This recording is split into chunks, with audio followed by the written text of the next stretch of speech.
একটা গাড়ির দাম $4 কোটি, মানে বাংলাদেশি টাকায় প্রায় 492 কোটি টাকা।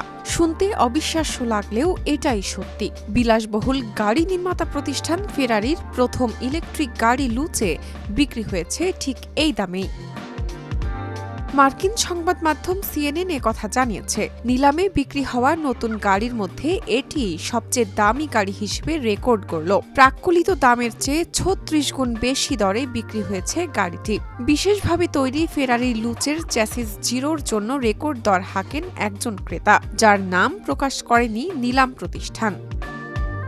গত মে মাসে এটি বাজারে আনার ঘোষণা দেয় ইতালীয় প্রতিষ্ঠানটি। ইতালীয় ভাষায় লুচে শব্দের অর্থ আলো। এই গাড়ির 4 চাকায় 4টি বৈদ্যুতিক মোটর যুক্ত করেছে ফেরারি। চলতি বছরের শুরুতে প্রতিষ্ঠানটি দাবি করে এটি ভিন্নধর্মী ক্রেতাদের জন্য ফেরারির একটি ভিন্নধর্মী মডেল। মোটর গাড়ির নিলাম প্রতিষ্ঠান RM সোথবি জানিয়েছে, চ্যাসিস জিরোতে মুক্তার মতো বিশেষ আধা চকচকে ফিনিশিং ব্যবহার করা হয়েছে, যার ফলে গাড়ির বাইরের অংশে আলোর মাত্রা অনুযায়ী এর রং বদলে যায়। আলো পড়লে রং সবুজ থেকে বেগুনিতে পরিবর্তিত হয়।